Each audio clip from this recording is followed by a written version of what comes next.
उद्यापन एकादशी का नहीं, झूठ कपट का जिस दिन मरे उस दिन भी एकादशी करके ही मरे। हम मालूम है तेरे बाप को मत सिखा। चल गदर मचा रखा है नकली संतों आचार्यों शंकराचार्यों ने, दुनिया डबो दी। इतने बोल दी उनको नाश करें, इनको पता नहीं कि इतना कीमती जीवन है इनका। हेलो नमस्कार दर्शकों, तो स्वागत है आप सभी का हमारा फिर से एक न्यू वीडियो में। तो दर्शकों, हर बार की तरह इस बार भी लिए हैं दो संतों का आध्यात्मिक विचार। तो एक तरफ है संत रामपाल जी महाराज और दूसरी तरफ है अनिरुद्धाचार्य जी महाराज। तो दर्शकों, आज का वीडियो बहुत खतरनाक होने वाला है, क्योंकि आज की वीडियो में हम जानेंगे कि एकादशी का व्रत करनी चाहिए या नहीं, या एकादशी व्रत करने से हमें कोई आध्यात्मिक लाभ हो सकता है क्या, इसका कहीं शास्त्रों में या गीता जी में इसका कहीं प्रमाण है। तो आज इसी विषय को लेकर आप सभी के बीच में लाए हैं दो संतों का आध्यात्मिक विचार। तो जो भी भाई हमारे YouTube चैनल पर नए आए हैं तो वीडियो को लाइक और चैनल को सब्सक्राइब कर लीजिए। तो चलिए वीडियो स्टार्ट करते हैं। गुरुजी राधे राधे।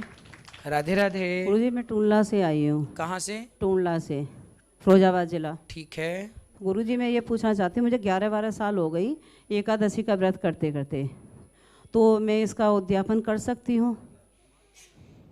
अब नहीं सदता व्रत क्या? नहीं, व्रत तो मैं रह रही हूँ, वैसे बताते हैं ना करें करना चाहिए, तो मैं ये आपसे पूछना चाहती हूँ।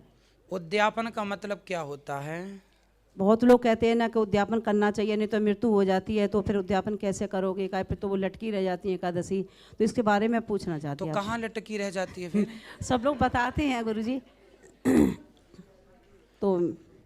तो सब लोगों की बातें क्यों सुनते तो हैं? इसीलिए मैं आपसे पूछना चाहती हूँ कि मैं गुरुजी से पूछूं। उद्यापन का अर्थ होता है कि उस व्रत को पूर्ण कर देना, रोक देना जी। छोड़ देना। उद्यापन मीन्स स्टॉप। ठीक है। यदि उद्यापन करना ही है, छोड़ना ही है, जी। तो एकादशी को क्यों? झूठ का उद्यापन कर लो, जी। कपट का उद्यापन कर लो, क्रोध का उद्यापन कर लो। ना जाने कितनी बुराइयां हमारे अंदर हैं। पूछो दुनिया वालों से कि एकादशी का उद्यापन तो करने लग गए, बताओ कि अपनी बुराइयों का उद्यापन कब करोगे, कब छोड़ोगे अपनी बुराइयां? इसलिए अच्छे काम में लोग जरूर, अक्सर कोई मर जाए घर में तो चाय पीना नहीं छूटेगी, खाना पीना नहीं छूटेगा, पर व्रत उपवास पहले छोड़ दो। मतलब कितनी घटिया लोगों की सोच हो गई है। कोई मर जाता है ना घर में तो लोग खाना नहीं छोड़ते, निंदा चुगली बुराई नहीं छोड़ते, पर एकादशी के दिन कोई मर गया, अब एकादशी छोड़ दो। जन्माष्टमी को मर गया, अब जन्माष्टमी छोड़ दो। रामनवमी को मर गया, रामनवमी छोड़ दो। तो क्या रामनवमी को मरा था तो आप लोग रामनवमी को खाते नहीं है? नहीं गुरुजी, व्रत तो हम लोग रहते हैं, पर पूजा नहीं करते। चाय सारी पूजा करनी, पूजा क्यों छोड़ दी? सवाल हमारा आपसे। नहीं ये कहते हैं ना सूतक लग जाते तो पूजा नहीं करनी चाहिए। सूतक 13 दिन, 13 होने के बाद, अच्छा 13 होने के बाद कर सकते हैं सब चीजें। पर कुछ लोग ना 10 साल पहले एकादशी को कोई मर गया था तो अभी तक एकादशी नहीं कर रहे हैं, ऐसा भी लोग आप देखे होंगे। तो वो सब चीजें अंध चीजें, इसी को अंधश्रद्धा, अंधविश्वास, यही है सनातन संस्कृति का बिना लॉजिक का काम करते हैं आप लोग। जबकि हमारे सदग्रंथों में ये बातें कहीं नहीं लिखी। हमारे यहाँ तो श्रद्धा को महत्व दिया है, और भगवान की भक्ति तो कभी नहीं छोड़ना। कोई मरे कोई जिए, ये तो परमात्मा की खेती है। उद्यापन एकादशी का नहीं, झूठ कपट का जिस दिन मरें उस दिन भी एकादशी करके ही मरें। तो अभी आप सुने अनिरुद्धाचार्य जी महाराज के विचार। तो चलिए अब देख लेते हैं शास्त्रों से प्रमाण सहित जगत गुरु तत्वदर्शी संत रामपाल जी महाराज के विचार। भाई वक्त व्रत करे से मुक्ति हो, तो अकाल पड़े क्यों मरते हैं। ओए परमात्मा कहते हैं धर्मदास, एक बार अकाल पड़ा था, सूखा पड़ गया, और उसमें इतना बुरा हाल होकर के प्राणी मरे, किसी को कुछ आहार प्राप्त नहीं हुआ, पत्ते भी तोड़ कर खा लिए, बोदी बाढ़ थी कूट कूट कर वो भी खा ली, और 15-15, 20-20 दिन, एक महीना कति निराहार रह करके प्राण त्यागे। उसमें सारे व्रत हो गए, मंगल का भी, सोमवार का भी, आठम का भी, छठ का भी, सातम का भी, त्रि एकादशी का भी। तो वह मर क्यों गए? वो तो पार होने चाहिए। जब इतने सारे व्रत हो गए उनके तो इकट्ठे, व्रत करे से मुक्ति हो तो अकाल पड़े क्यों मरते हैं। शिवलिंग पूजा या शालिग सेवा अनजाने में करते हैं। शिवलिंग पूजा और या शाल्य सेवा अनजाने में करते हैं। चेतन हो के भूल रहे हुए पत्थर से निर्भराम भक्त में अर्ज करूं। कहते हैं बोले आदमी यदि व्रत करे तो मुक्ति हो, ये तो आप समझ गए। और शिवलिंग पूजा, ये पत्थर की पूजा, शाल्य की पूजा कति अनजानपने में बिना ज्ञान के करते हैं। क्या ये पत्थर तुम्हें लाभ देगा?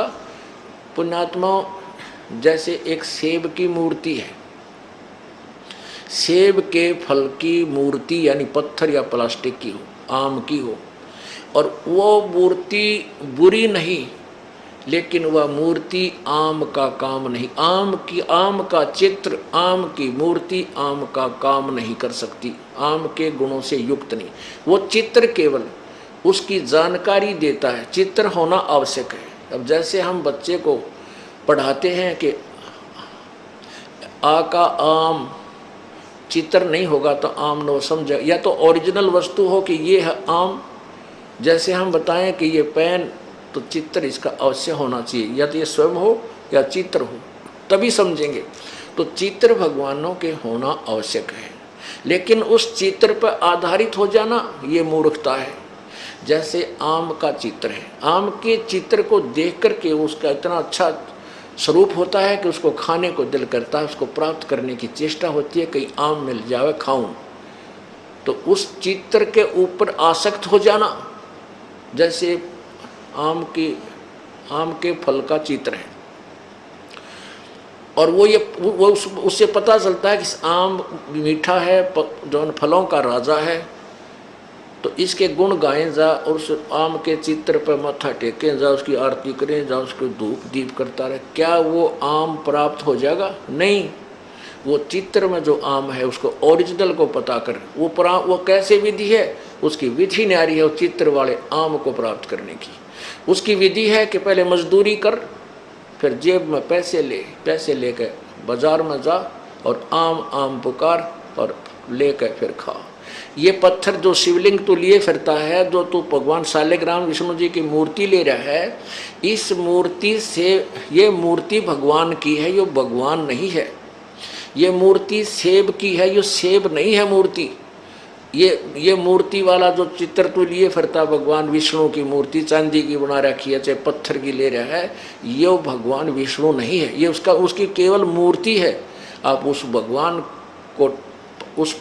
को प्राप्त कर, उस सेब को प्राप्त कर, उसकी विधि न्यारी है, उसकी मजदूरी कर पहले, उस मजदूरी से फिर वहाँ पहुँच। जैसे नाम के सिमरन साधना या मजदूरी है, इससे वो भगवान तुझे लाभ देगा। अब व्रत करने का गीता जी मना किया है, देखिएगा 6 अध्याय का 16वां श्लोक। ये गीता ज्ञान कहता है, दाता कहता है अर्जुन यह योग, ये देखिए श्रीमद् भगवत गीता 6 अध्याय का 16वां श्लोक, ये 6वां अध्याय और ये 16वां श्लोक। अर्जुन यह योग, योग माने साधना, भक्ति, न तो बहुत खाने वाले का और न बिल्कुल न खाने वाले का, यानी व्रत रखने वाले का। न तो बहुत खाने वाले का दड़ी पक्का खा ले फिर तोड़े जांगड़ाई आए जमाई, वो कैसे भक्ति करेगा? अल्पाहार करे, यानी खाने योग्य खावे, घना नहीं खावे। और बिल्कुल ना खाने वाले का, जो बिल्कुल नहीं खाता, वो व्रत रखता है। और न बहुत सहन करने वाले का, यानी सोने वाले का, और न सदा जागने वाले का ही सिद्ध होता है। यानी न तो घना खावे, ज़्यादा खाने से भी आलस बनता है, और ना बिल्कुल ना खाता, उसके वैसे पसीने आए रहे। आप एक दिन रोटी छोड़ कर देखो क्या हाल होगा आपका। रोटियाँ याद रहेंगी, भगवान याद ना रहता। हमने खूब देख रखा, मंगलवार का व्रत रखा करता है, दास हनुमान पुजारी था, 25 वर्ष रखा है, और फिर बचपन से शुरू कर दिया था, 4वीं कक्षा से। बालक थे, बचपन में भूख वैसे नहीं मुश्किल से सहन होती है, तो 12 बजे पाछे बताई थी, 12 बजे के बाद खाना खा सकते हो। तो 12 बजने मुश्किल हो जाते, वो नो देखे जाते 12 कब से बजे होंगे, सूर्य इधर आ ले, जब घड़ी गाड़ी भी ना थी सी। तो वो रोटी याद रहा करती, हनुमान ना याद रहा करता। हनुमान जी ने सांझ नहीं याद आया करता, जो वो उसका 40 का टाइम हुआ करता, या प्रसाद बांटा करते 100 रुपये की बूंदी, और उस समय कल्याण समझते थे। तरह के भाई जिन हर जैसा सुमरिया ताको तैसा लाभ, ओसा प्यास न भागे ही जब लगे दसे निआब। तो अभी आप सुने दोनों धर्मगुरुओं का आध्यात्मिक विचार। तो आध्यात्मिक विचार में किसका ज्ञान सही था, कमेंट में आप हमें जरूर बताइए। तो मिलते हैं अगले वीडियो में, जब तक के लिए धन्यवाद। और अगर तुम लोग नए हो तो सब्सक्राइब करो, वो जो लाल वाला बटन है उस पर फूट फेंक के मारो या फिर मोमबत्ती, मुझे नहीं पता, बस क्लिक हो जाना चाहिए। नहीं, सोचिए मत, सब्सक्राइब कीजिए।